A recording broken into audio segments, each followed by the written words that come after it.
friends, how are you all? I hope you all are very fine at your home. Welcome to this virtual class of Sajida Sheikh. In previous videos they have successfully completed our first chapter and many of you have done wonderful work. So I hope today we are going to start next chapter. Name of the chapter is Shapes and Angles. I hope just as you have done all the work in first chapter, same you will follow in this chapter also. And one request, please do regular work so that it will not be burden for all of you. So here is the next chapter, Shapes and Angles.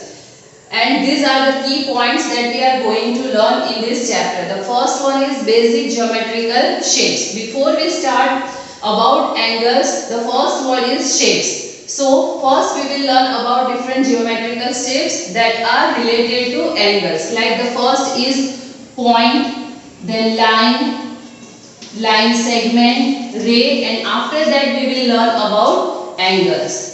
Next topic is about angle. What is angle? How the angle is made and which are the parts of the angle. All these things we will learn about in this topic.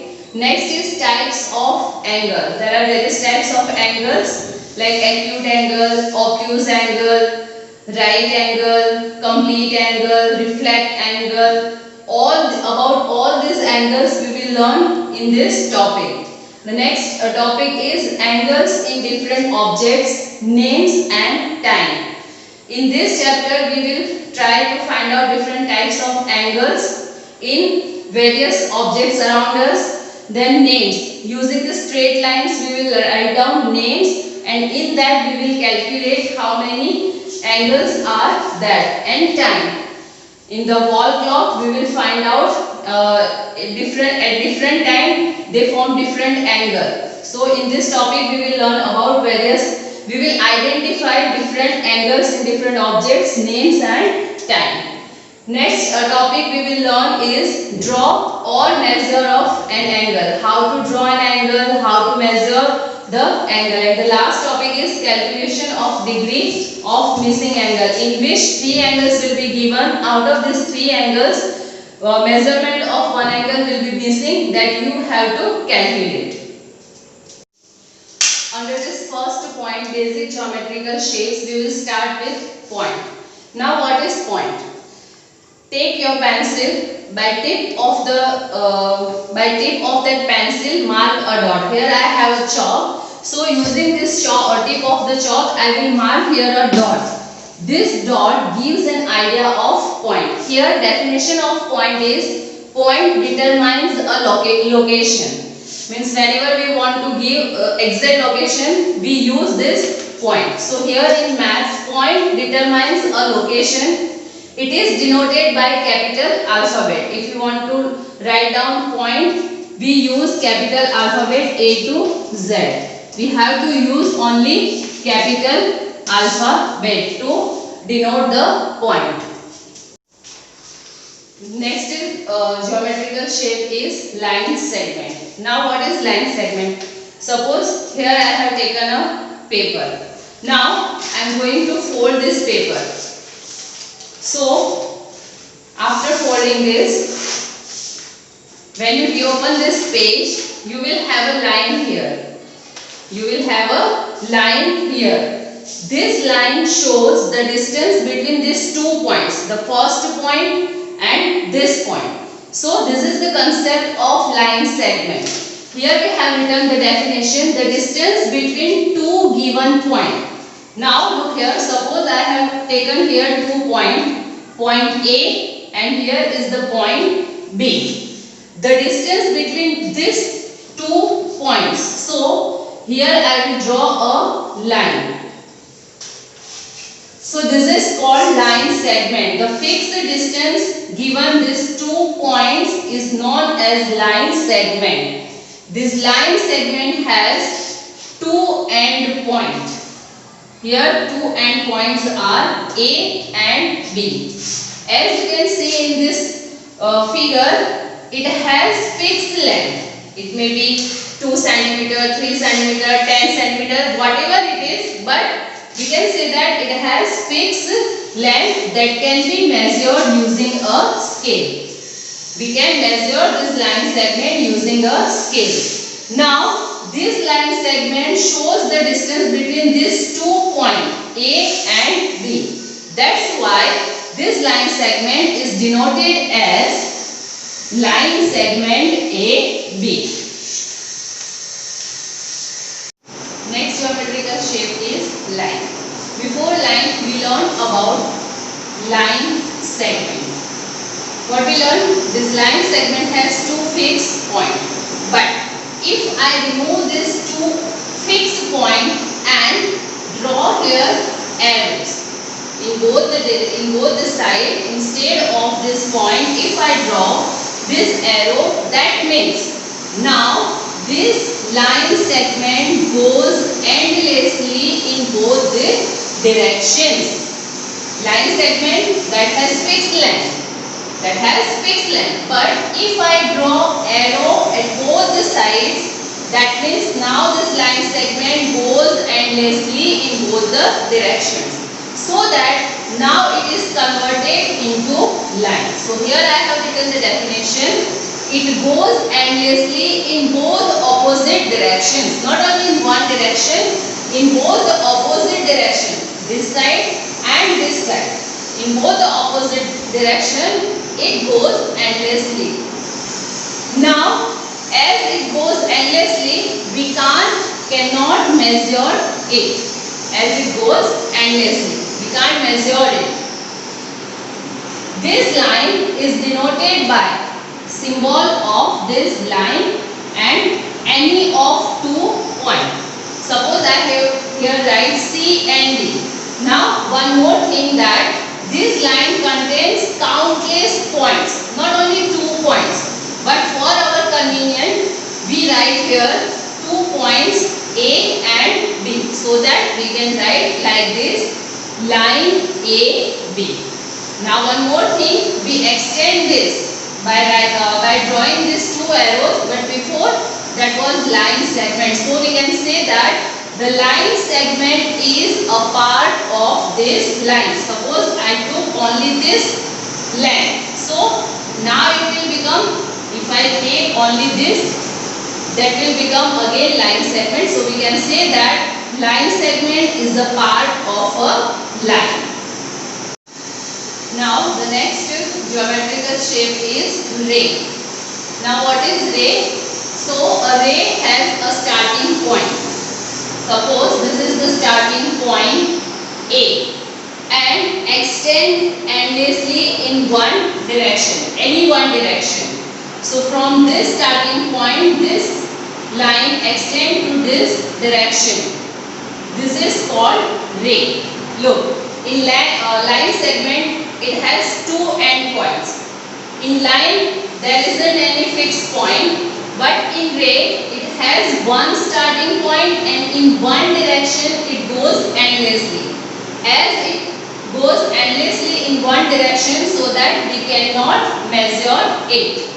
It has one starting point and it is denoted by ray. This is the symbol of ray. One starting point and goes, this arrow shows that this line goes endlessly. So this is the symbol. So it is denoted by ray AB. And ray is also a part of a line. To understand about this ray, we have the best example of sun. All the rays starting from the sun. That doesn't mean that it has only one ray. Starting point is A, sun, and from this starting point there are so many rays coming towards the earth. So to understand about the ray, this is the best example, sun. Now here we have to learn the actual topic that we have to learn in this topic about angle. What is angle? Previously we learned about ray. Ray that has one starting point and goes endlessly in one direction. So when 2 rays starting from one point goes in two different directions, at the common end point they form an angle. So here I have written the definition. An angle is made up of two rays starting point from one common point. Suppose here two rays are, the first ray is AB and the next ray is AC. So look, here two different rays are here. One ray is ray AB and another ray is ray AC. These both rays are sharing one common point, one common starting point, and that is A. So here both these rays form an angle. So we can say that an angle is made up of two rays starting point from one common point. At this common point, these two rays form an angle. Now the next top line is two rays are known as arm of an angle. Arms of an angle. That means here these two rays, ray AB and the second ray is ray AC. These two rays are known as arms of an angle. Next is common point is known as vertex. Here the common point is, the common starting point of both these rays is A. So this A is known as vertex, and actually at the vertex they form an angle. Next is symbol of an angle is, previously we learned this line segment is denoted by like this. Line is denoted by like this, ray is denoted by like this. The same way an angle is denoted by this symbol. This is the symbol of an angle. Whenever you are writing name of angle, before you write the name, it is must to draw this symbol. It will be called angle. That is called angle. So this is the symbol of an angle. Unit to measure an angle is degree. For example, suppose here I have drawn a line segment. So using a scale, if we measure its length, we will use the unit centimeter or millimeter. So the same way, the unit to measure an angle is degree. In words it is written degree, and suppose in symbolic way you can write, suppose the angle is of 40 degree. So 40, and here it is written like this. So this is the symbol of unit that is used to measure an angle. Now to draw or measure an angle we use protractor. To measure this line we use scale. All of you have scale, so you are familiar how to measure this length. Now this is the new one. Actually you all have seen it, but this word is new for you, that is protractor.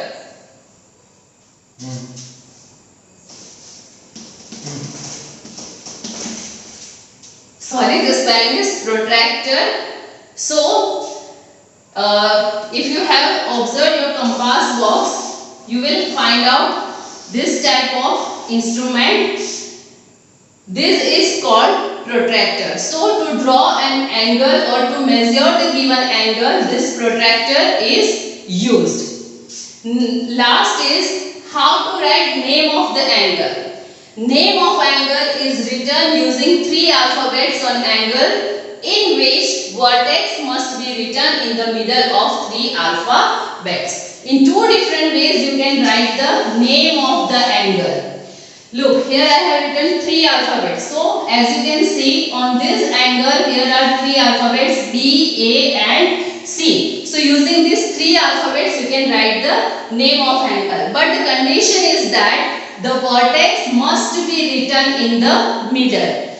If you are using all 3 alphabets, you can write it like BAC. Here the common end point at which the angle is formed, that must be written in the middle. So it will be written as BAC, or you can write it like CAB. In both the way, A must be in the middle. And the next way, if you want to use only one alphabet, at that time you have to write down the vertex only using the symbol of an angle. In this way, you also can write name of an angle. Now let's take an example. Here I have drawn two different angles. Let's take this first example. Look, here an angle is given in which two different rays are. One ray is ray QP and another ray is QR. These both rays met at one point, and this is Q. Now your questions are, the first one is arms. Here you have to write down arms of this angle. As I told you, these two different rays are known as arms of an angle. So here we will write first arm is QP and another is QR. Now the next answer that you have to write is, what is vertex? Name of the vertex. So we learned that the common end point where these two rays are met is known as vertex. So here vertex is Q. No need to write any symbol. Whenever you are writing name of angle, at that time only you have to show this symbol. Here you are asking about vertex, so only write down the alphabet where these two rays are met. Next is name of an angle. So as I told you, using these three alphabets also you can write down name of an angle, but the condition is that the vertex must be in the middle. So first we will write using all these three alphabets. So name is angle PQR, or you can write it angle RQP. These both are equal, same. And another way, write down only vertex with the symbol of an angle. Look, whenever you are asking about write to vertex, at that time you don't have to use symbol. But if you are asking name of an angle, at that time it is necessary to put the symbol of an angle. Now here is the next example. Here three alphabets are given X, Y, Z. That means the two rays are, the one is YX and another ray is YZ. The point where these two rays meet is Y. So here these two rays made an angle. Now here also arms of an angle. So simply using the symbol of ray, write down name of both these rays. The first one is ray YX and another one is YZ. These are arms. Next is vertex. Where the angle is formed, that alphabet is known as vertex. So here vertex is Y. And name of an angle, using three alphabets, we can write like X, angle X, Y, Z, or angle Z, Y, X. And the simplest way is, with the symbol of angle, write down vertex. So in this way, you have to write down about angle. I hope you all will write down all the details in your notebook. Very soon I will upload the next part also, in which different types of angles I will explain you. And please, it's my humble request once again, please subscribe the channel and tell your friends of other schools also to subscribe it and watch the videos. Thank you.